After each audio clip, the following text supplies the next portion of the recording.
sabemos a qué hora estás viendo esto. Hoy es sábado en esta dimensión, sábado 19 de marzo de 2022, día de nuestra coordinación editorial en Jugo de Caigua. Vamos a revisar la semana que tendremos a continuación. Vamos a hacer una ruleta. Nos acompaña Natalia Sobrevilla desde Londres, Hugo Ñopo, Alberto de Belaunde y Alejandra Ruiz León desde Atlanta. Y quien les habla, Gustavo Rodríguez desde Lima. ¿Qué tal? Alberto, ¿cómo vas? ¿Cómo estás? Tiempo que no conversamos por acá. Bien, bien, bien. A puertas de los 36 años. Mañana es mi cumpleaños. Ah, su. Sí, sí, sí, sí. Así Qué que pipiolo, estoy qué pipiolo. contento. Estoy contento porque hoy día voy a almorzar con mi familia, que es una celebración cumpleañera que no tengo pues desde el 2019, ¿no? Tanto 2020 como 2021 mis celebraciones de cumpleaños fueron más virtuales, ¿no? Divertidas, pero virtuales, ¿no? Entonces el tener más presencialidad en tu cumpleaños ayuda a sentir que efectivamente las cosas están mejorando, ¿no? Porque más, la primera vez, el 2020, digamos, mi cumpleaños fue a los 5 días del encierro, ¿no? Con lo cual, por ejemplo, me acuerdo que ese día quería comer pizza y no había manera como conseguir una pizza porque no habían deliveries y en el supermercado no conseguí los ingredientes para poder preparar una pizza. Entonces, nada, es impresionante el paso del tiempo y las cosas que pasaron y que uno ya olvidó, ¿no? Hemos pasado momentos impresionantes, distópicos, ¿no? O sea, policía, militares patrullando. No, y una cosa, justo me salían estos recuerdos de Facebook, y es yo yendo ya en encierro a Totus a hacer compras sin mascarilla. Y decía como, yendo y yo, ¿y por qué no tengo mascarilla? Y claro, me acordé que inicialmente, los primeros días de encierro, la recomendación es, oye, las mascarillas no son necesarias, no las compren porque el personal médico sí las necesita, ¿no? Porque todavía no quedaba muy claro cómo Transmitía el virus. cómo te contagiabas el virus, ¿no? Y el énfasis estaba en lavado de manos, limpieza de superficies, que creo que es una cosa que en el Perú nunca superamos, ¿no? Siempre nuestro énfasis ha estado más en limpieza que en distancia y ventilación, y creo que tiene mucho que ver por esos primeros días, ¿no? ¿Qué tales días? No, justamente esta semana mis hijas me hicieron recordar que yo salía al supermercado con una maleta, esas maletas de viajar, a hacer las compras, ¿no? Qué loco, pucha. Sí, yo tuve que salir una vez con una maleta que río, porque justo el día antes de que se decretara la pandemia, la chica que trabajaba en mi casa se llevó el carrito de compras a su casa, no necesitaba en su casa, no sé. Y me quedé sin carrito de compras en la pandemia. Sí, qué loco, ¿no? Salir con tu Samsonite a comprar palta. Sí. Sí, yo me acuerdo que fui tipo a Walmart, también cuando ya empezaban a cerrar todo, y no había nada, parecía The Walking Dead, o sea, solo había gente, tipo no había como nada, papel, nada, pero Walmart que es como abundancia, ¿no? Y me acuerdo que estábamos en la carretera y fuimos a varios con una amiga y no había nada en ningún sitio. O sea, la gente salió y como que ¡pum! Compró todo, ¿no? Ahora es lo mismo, pero... Sí, justo ayer son 2 años que me subió fiebre, comencé con mi COVID, y ese día habíamos ido al supermercado y también, todo estaba vacío. Yo en el día me sentí bien, y fui y compré y todo, y de ahí pensaba, pucha, debo haber contagiado a medio mundo en el supermercado, porque esa noche, a la hora de la comida, me subió la fiebre, y fueron 10 días de fiebre de 39. 3 meses que no podía respirar más que... Por si acaso, Timmy, ya, estabas con el audio aprendido, entonces si te ponías a rajar de nosotros, mejor Sí. apaga el micro. Timmy Cochea se acaba de unir desde Madrid. Ahí, ya participará. Estos pesados que tengo que meterme, me malogran el almuerzo. ¡Oh, Mírenlo. caramba! Mírenlo. Pucha. Alguien está en un lugar correcto.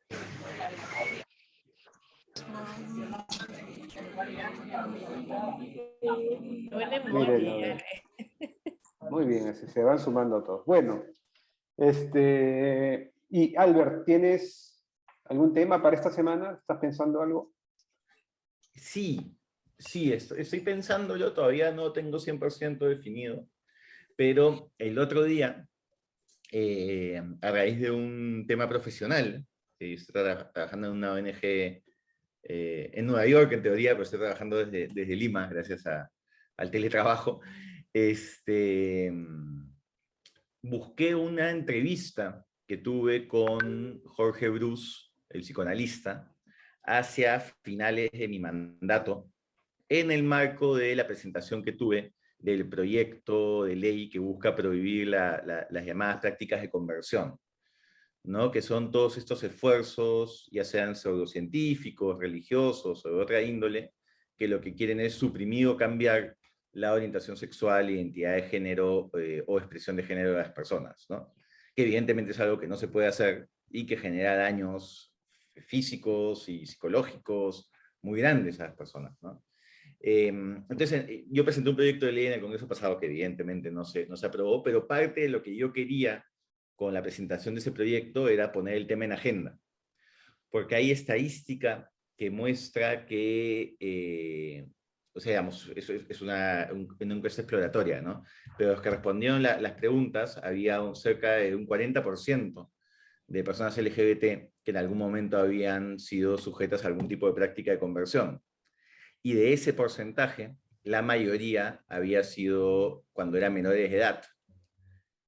Y es decir, los padres habían consentido este tipo de prácticas, que claro, no tengamos en la cabeza solo esta idea pues, de hospital psiquiátrico de los 50, ¿no? Con electroshocks y tal, que también hay, sino, por ejemplo, ir al psicólogo una vez a la semana y que este psicólogo trate de hacer que dejes de ser gay, también es una práctica de conversión.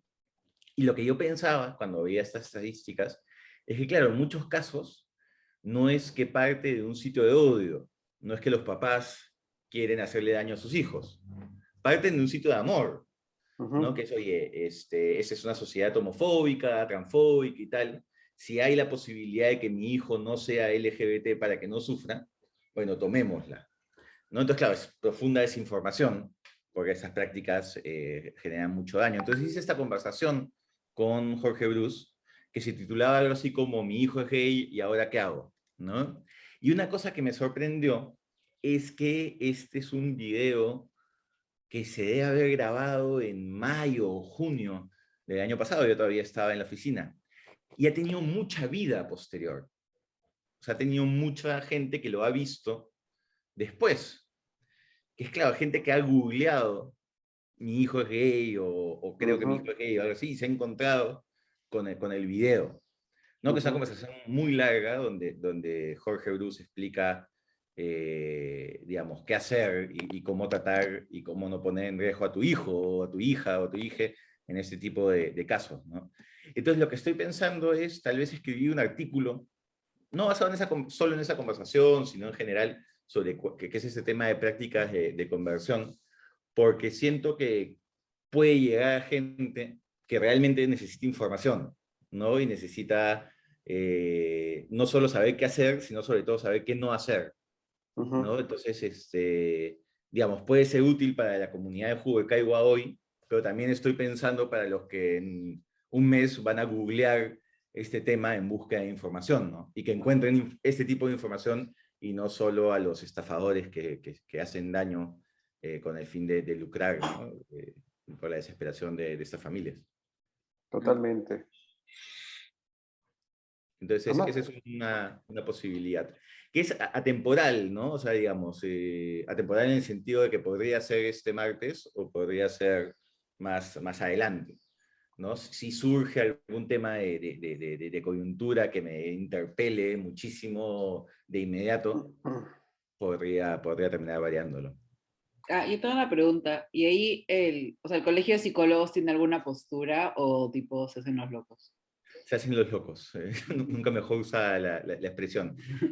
Me acuerdo que el 2019, o sea, este tema, el poner, se sabe que hay prácticas de conversión en el mundo hace mucho tiempo, pero recién desde el 2019 se está enfrentando como, digamos, hay un informe de un experto independiente de Naciones Unidas pidiendo su erradicación y llamándolos tratos crueles, inhumanos y degradantes, ¿no? Y el 2019 una periodista, Melissa Oitisolo, hizo un trabajo de investigación para La República, en alianza con Ojo Público, y ella se hizo pasar por alguien que quería someterse a esas prácticas, y encontró ese servicio en Lima, dado además por profesionales de la salud mental, o sea, no, o sea gente que está colegiada en el colegio de psicólogos y tal. Y yo me acuerdo que en ese momento todavía era congresista, mandé una carta al colegio de psicólogos y se lavaron olímpicamente las manos, ¿no? En el sentido, bueno, veremos, pero no está dentro de nuestras competencias. Y es como, el fin de un colegio profesional, en teoría, debería ser el control ético de la profesión, ¿no? Y alrededor del mundo, los colegios de psicólogos y los colegios de psiquiatras y tal han cumplido un rol importantísimo en este asunto, ¿no? Pero bueno, sí, es parte de la falta de institucionalidad que no se limita al Estado, sino en realidad a los gremios y a todo en el país, ¿no? Algo que he visto yo, pero es exactamente lo opuesto y es interesante porque lo he visto en diferentes lugares, uno en el Reino Unido y otro en el Perú, son personas que conozco de mi edad o más o menos, que tienen hijas que son trans y que están convencidos que no son trans, sino que el psicólogo los ha convencido que son trans. Y es bien fuerte porque obviamente que eso es imposible de que suceda, porque una persona es trans y tiene un proceso, qué sé yo, no va a ser un psicólogo que le va a decir es trans, pero en ambos casos que no se conocen y son totalmente diversos, es la desesperación de los padres de no Claro. querer aceptar una realidad y tener que buscar un culpable. Es súper fuerte, o sea, la relación entre el terapeuta y una persona que está tratando de lidiar con sus temas de identidad puede ser muy compleja y además juzgada por otros como No, y además inapropiada, ¿no? es esta desesperación de los padres que lleva a que este tipo de prácticas mal llamadas terapias tengan todavía mucho asidero y sea un negocio profundamente lucrativo, ¿no? Porque claro, cualquiera de estos padres desesperados ante lo desconocido, ¿no?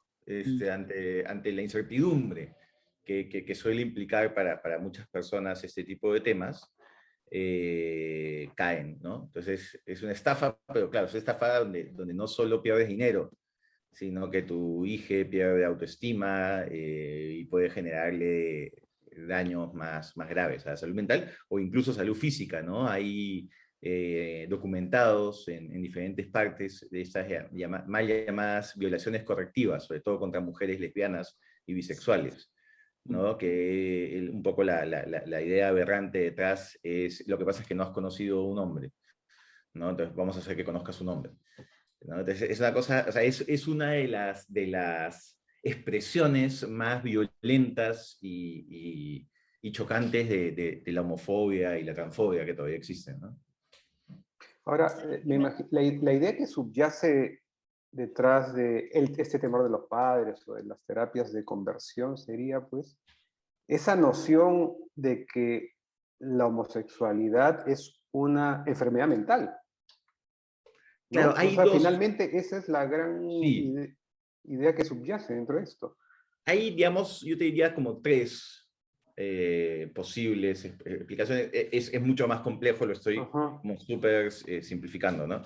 Una de ellas es, claro, la idea de que esto es una enfermedad mental, cosa pues que científicamente ha sido superada hace muchísimo, ¿no? Y por eso es que se usa por eso es que ellos usan el término terapias de conversión, terapia, Exactamente. ¿no? Vamos a hacer que estés mejor o te vamos a curar, dejando que dejes de ser LGTB o que parezcas, ¿no? Por eso se habla de expresión de género, porque en muchos casos son simplemente chiques o personas que deciden expresarse de una manera no heteronormada y terminan siendo sometidas a este tipo de prácticas. Entonces, claro, una línea es la línea de, es un problema psicológico, ¿no? O es un problema médico en general, ¿no? Porque también hay casos donde te llevan donde psiquiatras y te atiborran de pastillas, ¿no? Acá hay un tema hormonal y tal, ¿no?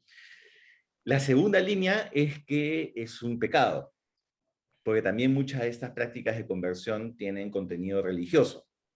Entonces hay de cosas, digamos, menos dañinas, que pero igual generan un daño, que es estas como congregaciones que te ponen las manos y rezan para que se te salga el demonio, hasta exorcismos, ¿no? En pleno siglo XXI. Y la tercera es, digamos, puede ser una mirada de los papás de, sabemos que esto no es una enfermedad, sabemos que esto no es un pecado, pero estamos en una sociedad muy intolerante y violenta, y yo no quiero que mi hijo pase por esto. Entonces, si hay la posibilidad de que deje de ser LGBT, con una mirada neutral, ¿eh? Sin que yo considere que esto sea una enfermedad o algo, bueno, intentémoslo, ¿no? Cualquiera de estas tres líneas parte de una premisa profundamente equivocada, ¿no? Que es que la idea de que es algo que se puede cambiar o que se debería intentar cambiar, ¿no? De acuerdo. Gracias, Alberto. Bueno, temaza, tremendo. Y mientras más aparezca en los motores de búsqueda, pues encantados, ¿no? Buenísimo. Esa es mi principal motivación, porque además siento que es algo que hay muchísimo desarrollo en inglés y poco en español. Y de hecho la mayoría de países que han erradicado este tipo de prácticas o que las han prohibido legalmente son países que no son de habla hispana. Entonces no hay tanta información asequible, me parece, en español. Gracias, Alberto. Natalia Sobrevilla, a quien hemos visto en sus stories cantando hace poco con Peter Gordeno, el tecladista de Depeche Mode. Qué buena vida tiene Natalia por ahí. ¿Cómo estás, Nata? Está muy bien, contenta. Fue una de esas casualidades de la vida. Resulta que Peter Gordeno es casado con una chilena que es amiga de la persona que fue a presentar el libro, que es el editor de un libro que sacó el peruano británico, que es Gran Bretaña y el Perú, una historia en común, que lo sacó en español y hace unos 3 años, y ahora sacaron una edición en inglés y lo vinieron a presentar. Y ayer terminamos en la residencia de la Embajada Peruana, donde hay un maravilloso piano muy antiguo, que es de más de 100 años, y tuvimos un concierto, pero no solamente con él, sino también con nuestro congresista del Partido Morado, Ed Málaga, que resulta que es un gran guitarrista y cantante de rock. Así que estuvo muy divertido. Gran fanático de Rolling Stones, además, ¿no? Gran fanático de los Rolling Stones, pero también toca muchas canciones de Bowie, tiene su repertorio de los Beatles. Cantó también un poco de rock argentino, Avenida al Arco. Hasta La Flor de la Canela logró entonar. Pero no versión rock, pero bueno. Bueno, quienes sigan a Natalia Sobrevilla en las redes, bueno, para cuando vean esto, ya tus stories habrán fenecido. Entonces No, se la pero perdieron, si me siguen en Instagram como Natalia Sobrevilla o N Sobrevilla, tengo más videos en mis reels.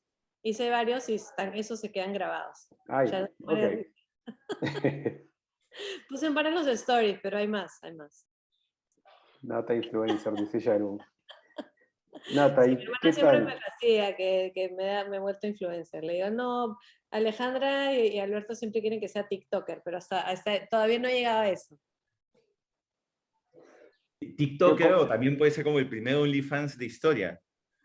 El OnlyFans. Ah, Claro, hay que pensar fuera de la caja. OnlyFans, eso todavía, ya te he dicho que estoy vieja, necesito un poco más de... solo falta trago, no que falte Sí, y también determinación. me encontré con Aldo Mariátegui, que no canta, tampoco toca ningún instrumento, y me preguntó si me podía tutear. Ah, lo que pasa es que ustedes, pues, están en otro nivel de realeza. Me preguntó si me podía tutear y después me dijo que ya dejara de ser tan caviar. Y le dije que eso estaba bien difícil. ¿Y qué le dijiste? ¿Yo, caviar? Le dijiste así. Le dije a mucha honra, no hay forma que vaya a dejar de ser caviar. Bueno, Me qué trató de paja. negar las esterilizaciones forzadas y casi le pega un puñete. Y ahí fue donde Gordeno y Mala empezaron a cantar para bajar las Sí, tensiones. para evitar que la cosa pasara a mayores. Sí, después también me estuvo negando los crímenes de Fujimori. Y de eso me imagino que vas a escribir esta semana. Sí, por supuesto. Obviamente he escrito sobre otra vez aquel indulto. Ya, Ya te lo mandé, Gus, ya me dirás qué te parece. Es ahora lo aburrido tener reviso. que volver sobre lo mismo, pero es un tema del cual no me voy a cansar. Nunca voy a Ujú. dejar de decir Fujimori nunca más. Y Y aclarar algunos temas, ¿no? Sí, ¿qué aclarar dices, algunos Justo? temas, sí. No, que o sea, no hay que dejar de aclarar algunos temas que siempre se tergiversan o se confunden, ¿no? Ok. Y ver qué Bueno, pasa, ¿no? O sea, quién sabe en qué estaremos en la próxima semana. Como siempre les digo, del sábado hasta el siguiente domingo queda mucho pan por rebanar. Esto pasó el jueves en la tarde. Entonces, a ver cómo sigue la historia, dependerá de eso que escriba en la siguiente semana. Había querido escribir sobre el libro este que hemos editado, Gran Bretaña y el Perú, una historia en común, pero la verdad que no, tenía que ser sobre el indulto. pero no descartes ese tema para más adelante, ¿ah? En serio.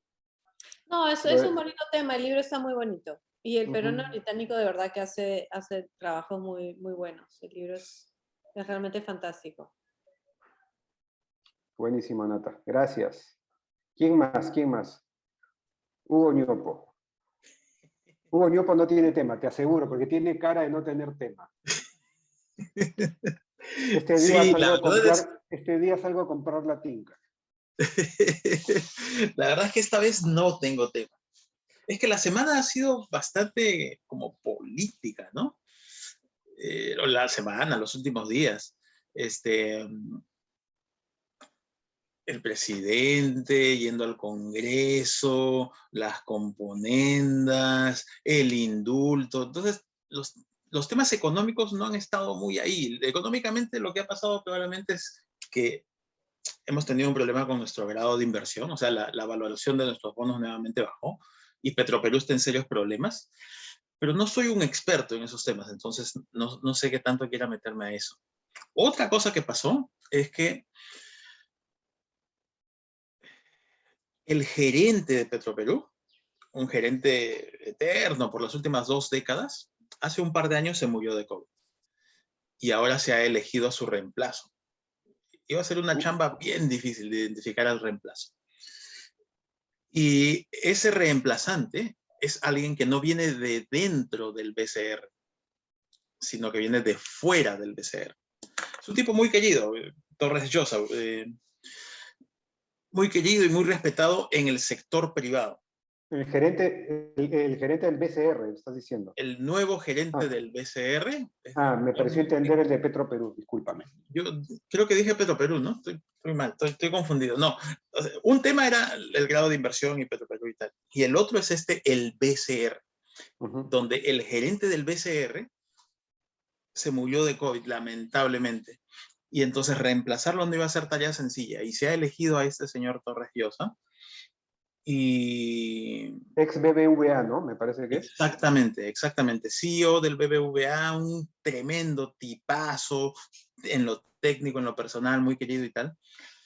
Y todo el mundo está aplaudiendo eso, por lo buen técnico que es, por lo buena persona que es. Y yo me suscribo en esa lista ya de buen técnico y buena persona que es. Pero no nos olvidemos que una de las claves del éxito del BCR es justamente su meritocracia interna. Y entonces, ¿qué ha pasado con quienes aspiraban a ser gerentes generales del BCR, quienes estaban en esa línea? No es sencillo, ¿no? Nosotros tendemos a movernos de un extremo al otro y ahora todos están matriculados en el club de hinchas de Torres Llosa y felices por la designación del nuevo gerente. Pero hay algo que decir respecto de, oigan, tengan cuidado, ¿no? Hay algo de la institucionalidad, que era lo que más valorábamos del BCR, la institucionalidad, que no se ha respetado. Y algo por ahí de repente puede decirse, pero no sé si es un tema que ya pasó, porque han pasado más de 10 días de esa designación, y es demasiado particular, pues no sé. Bottom line, no te lo temo. Lo que pasa es que es crucial, ¿no? En la medida en que no se sienta que hay una línea de carrera, vas a desincentivar a los mejores talentos. Es loco como, o sea, lo que le exigimos a la corporación privada, ¿no? No es lo mismo que le exigimos al Estado. Y ya lo estamos viendo ahora, ¿no? Entonces, no sé si haya por ahí, o sea, puede ser una excusa, este es el caso de Torres Llosa, para hablar de justamente lo que está sucediendo en todas las instancias, ¿no? No solo en el ECR. Sí. Pero no sé, dime, sí, Ale. No, yo creo que como les he explicado, es interesante porque en verdad, o sea, no es ni bueno ni malo los dos sistemas, solo que cuando una institución adopta un sistema de contratar internamente, eso genera expectativas y genera un tipo de comunicación, o sea, entonces, por ejemplo, ahora en mi facultad estamos buscando al nuevo decano, ¿no? Y aquí es, o sea, se asume que no puede ser alguien de dentro, o sea, puede ser alguien de dentro, pero lo mejor siempre va a ser alguien de otra universidad, ¿no? Porque trae otros contactos, etcétera. Y eso es completamente diferente en Perú, por ejemplo, ¿no? O el otro día estaba explicando una amiga, le digo, yo cuando acabe el doctorado, yo me tengo que ir a otra universidad, o sea, yo no, nadie me va a contratar en mi propia universidad, ¿no? Eso no se estila aquí, ¿no? A veces está mal visto también, ¿no? Entonces, no es ningún sistema mejor que el otro, simplemente es un sistema, pero todo el mundo ya tiene esa expectativa, ¿no? O sea, todo el mundo sabe que podía haber llegado a ser ese gerente y resulta que ahora entró alguien de fuera, ¿no? Entonces creo que eso es interesante. Es Y la, interesante esa mirada. y la consistencia interna de cada sistema es importante, porque después cuando comienzas a mezclar las cosas resulta que llegas a algo que no es ni chicha ni limonada. Mm. Sí, además creo que también porque, por lo menos me pasa a mí, que a veces veo, o sea, que pensamos que las instituciones públicas todo es a dedo, o todos son incompetentes, ¿no? Y en verdad muchas áreas del Estado como que tienen sus propios procesos, ¿no? Y la gente que está ahí es experta en eso, ¿no? O sea, solo escuchamos las noticias de gente inexperta siendo contratada, ¿no? Cuando no es la realidad de todos los servidores públicos, ¿no? Mm.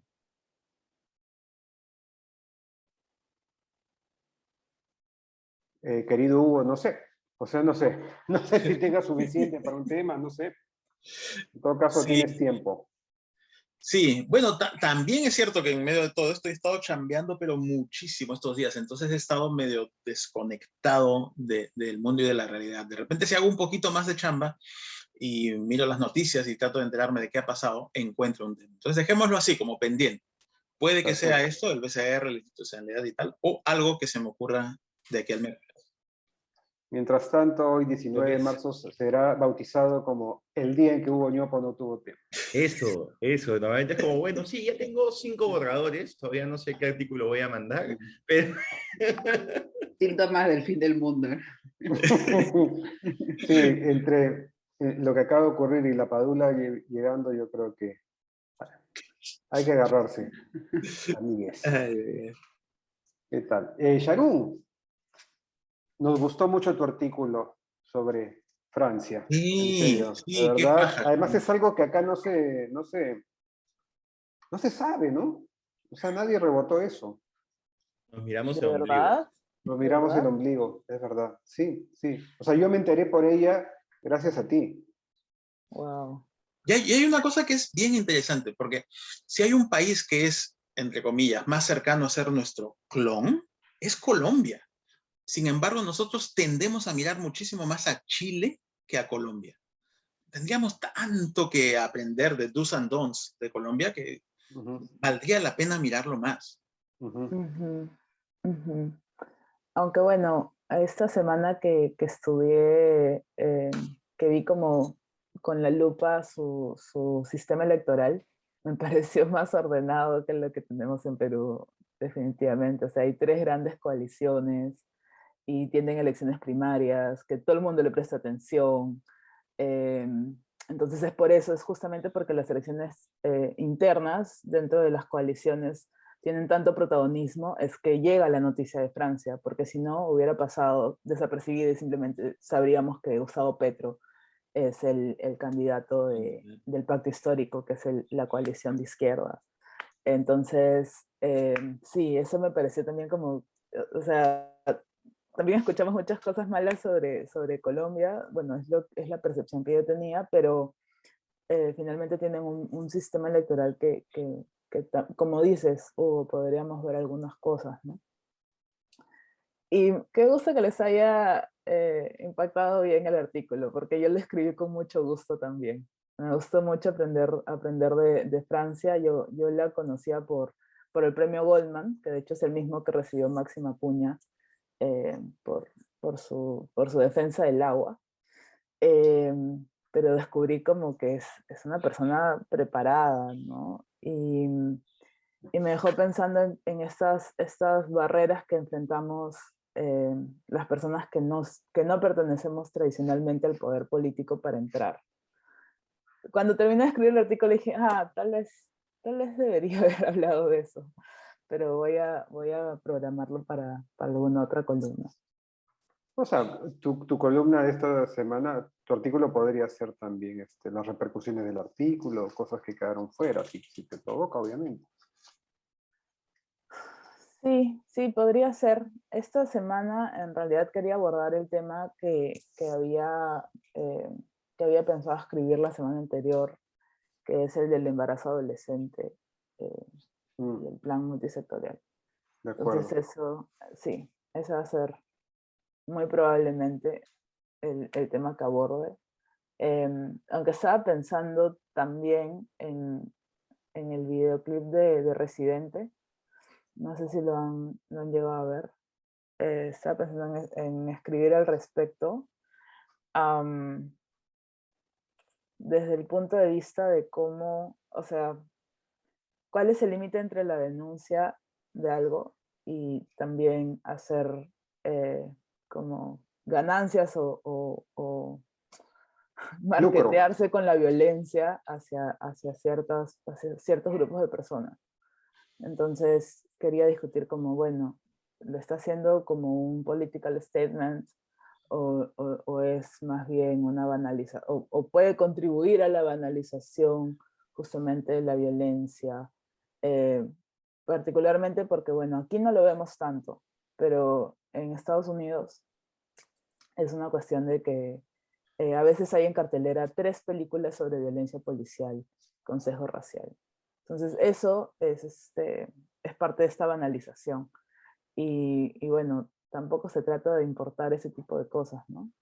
He leído que, así solo el último detalle, Albert, he leído entre personas ahí en Instagram, comentarios como, ay, es que ustedes quieren importar el racismo de Estados Unidos, acá no pasan esas cosas, aquí en el Perú el racismo no existe. Entonces, dada esa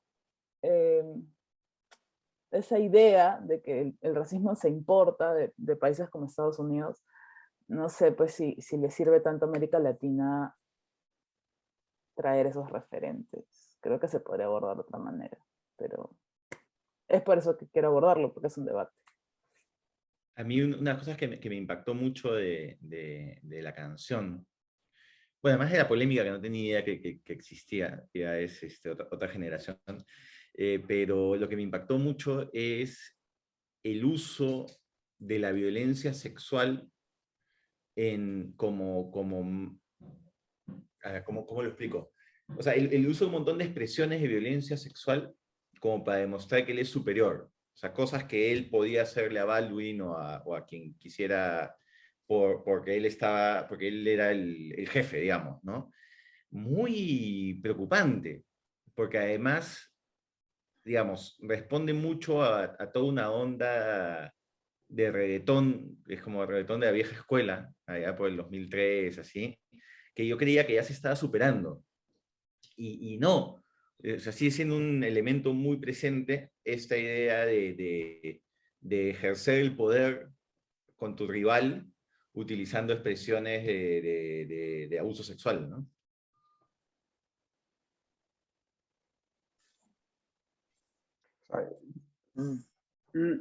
O sea, sí he escuchado también lo mismo de como que estamos importando algunos problemas de Estados Unidos. Y es como, o sea, y a veces viene eso, cuando alguien habla del tema y dice, no, tú eres más sensible a eso porque tú vives en Estados Unidos, ¿no? O porque tú lees los conflictos de Estados Unidos y es como, no, o sea, no, y tenemos más conflictos y a veces conflictos similares de otra forma, ¿no? Pero se trata de, pero sí, eso también creo que es interesante porque, y creo que entiende el mismo discurso de cuando, por ejemplo, ocurrieron las marchas de aquí de Black Lives Matter, que tú esperabas que los influencers en Perú pusieran una foto en negro y que no publicaran ese día, ¿no? O sea, entonces había como, o sea, siempre ha habido como que esa necesidad que la gente se sume y se preocupe por discursos de Estados Unidos y al mismo tiempo decir como, pero eso está tan alejado de nosotros, ¿no? O sea, o por qué escuchamos más de algo que pasó en Minneapolis y no algo que pasó, no sé, en alguna zona de Lima o en algún lugar del Perú, ¿no? O sea, entonces hay como una doble, como una doble opinión, creo. Pero qué loco, ¿no? Cómo se confunden las cosas. O sea, no es que se importe el racismo, ¿no? Lo que se importa son maneras de combatirlo. Bueno, también está el hecho de que el racismo en este lado del mundo, o sea, en toda América, tiene la misma raíz que es el colonialismo, ¿no? Entonces, Estados Unidos en algún momento también fue colonia.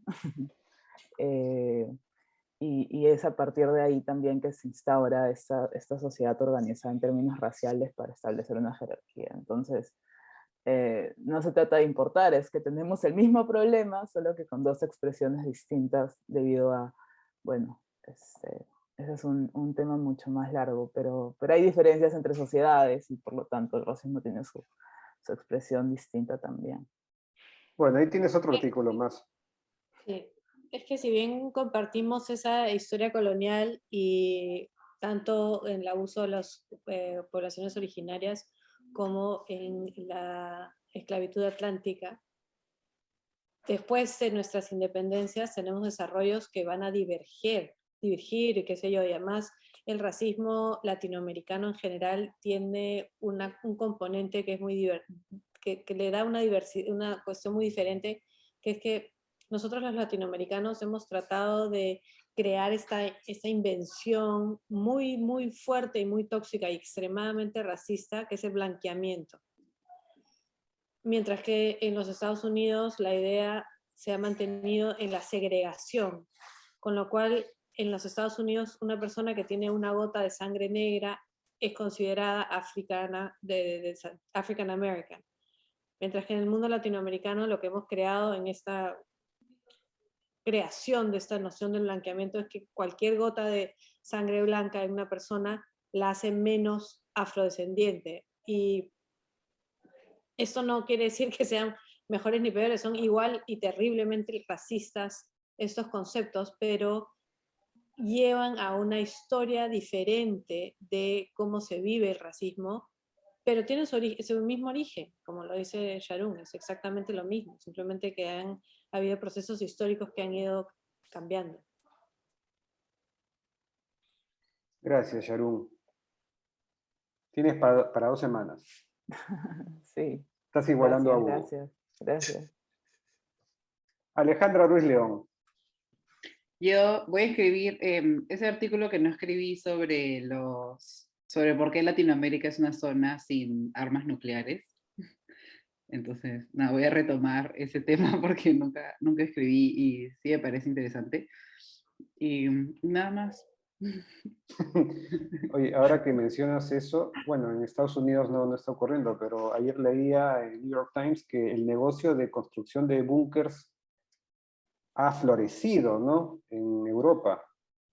Ah, sí, y todo el mundo Sí. está yendo a comprar, ¿cómo se llama esto? Ácido fólico. No, yo no sé qué, para los niños. Yodo. Ajá, yodo, sí.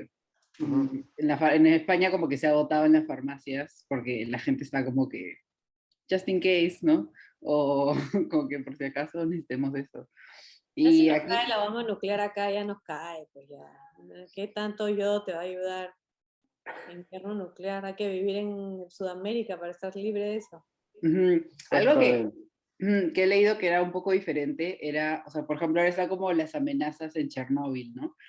Y entonces, como que había un artículo sobre no necesitas tener armas nucleares, simplemente como producir un desastre nuclear en las armas de la otra persona, ¿no? Entonces, claro, si tipo Rusia ni siquiera necesita movilizar, puede explotar Chernóbil y ya está, ¿no? Entonces, esta idea de como restos, ¿no?, nucleares que siguen siendo potencialmente peligrosos. Y luego también hay otra cosa que varias fundaciones han dejado de promover organismos que era por la paz nuclear. Entonces, no, eso no le, o sea, he leído así de pasada, ¿no? Pero no sé eso, quién está financiando, tipo, ONGs que promueven la paz nuclear. Porque ha dejado, o sea, sigue siendo un tema interesante, ¿no? Pero no es como el tema que nos preocupa más, ¿no? Entonces, eso también puede ser. Mm. Nada más. Gracias, Ale. Bueno, me toca a mí. Hoy sábado salió un artículo que escribí justamente hablando de la guerra y cómo el impacto en la cotidianidad hace que te acerques más a dramas lejanos, ¿no? Esto, hago un paralelo entre las sanciones corporativas a los usuarios rusos en su cotidianidad, con aquella campaña de limón de Tambo Grande y no a la minería, que es sin limón no hay ceviche.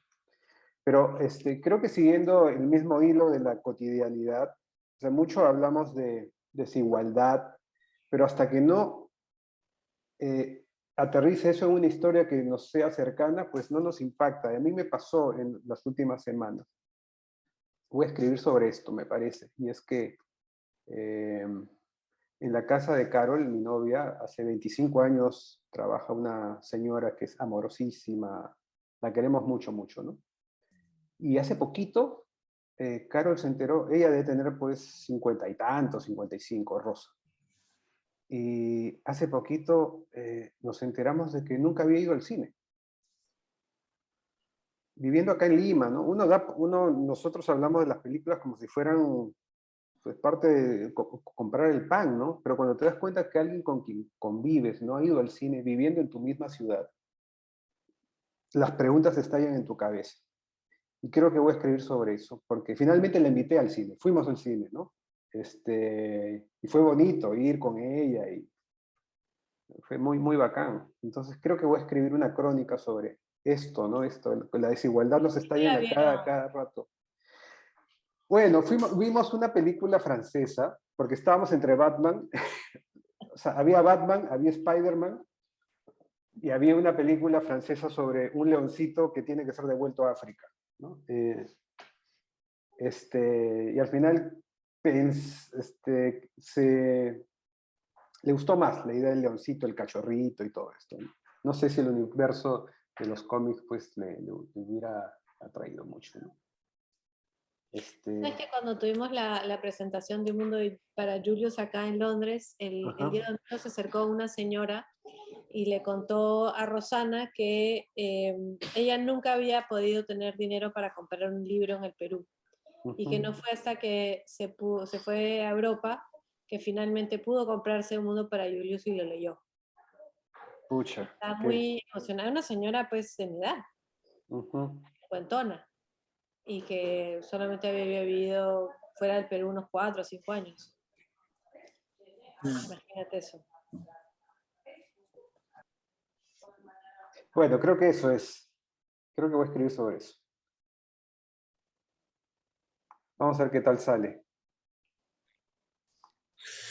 O sea, el margen en el que estás pensando, Gustavo, es el que, oye, hay una desigualdad ahí de la que no nos damos cuenta. Basta escarbar un poquitito, preguntar un poquito y encontramos una desigualdad que es enorme y gigantesca, ¿no? Cuando comenzaste a narrar qué querías hacer, pensé que ibas a ir por esta otra línea que es, nosotros tenemos la desigualdad ahí y está tan omnipresente que no le prestamos atención, está en una suerte de punto ciego para nosotros. No le prestamos atención hasta el día que nos asaltan, hasta el día que nos roban, hasta el día que esa desigualdad nos pasa una factura.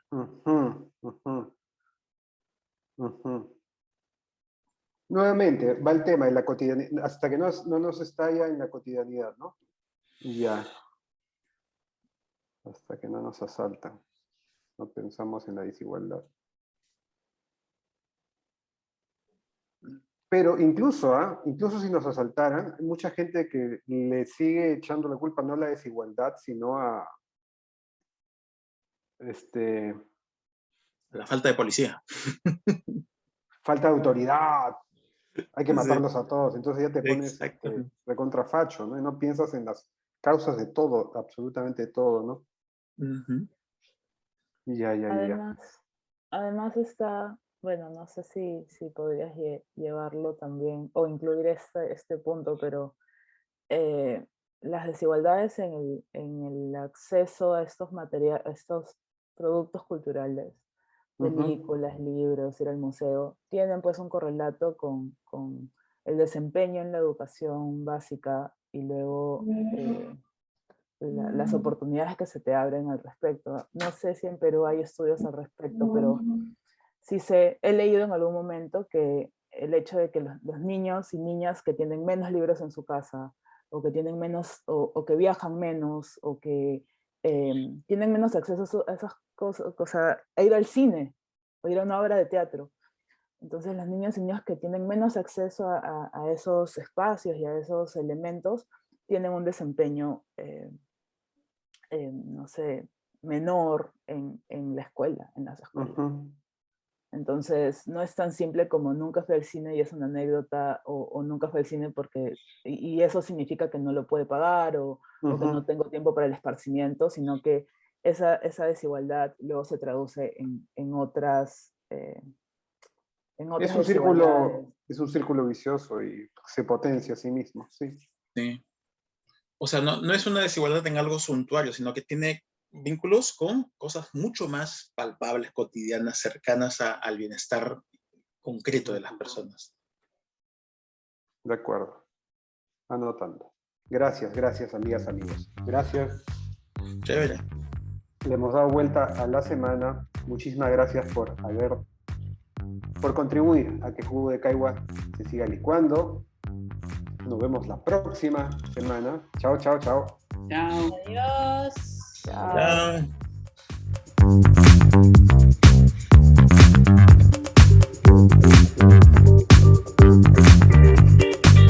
Chao.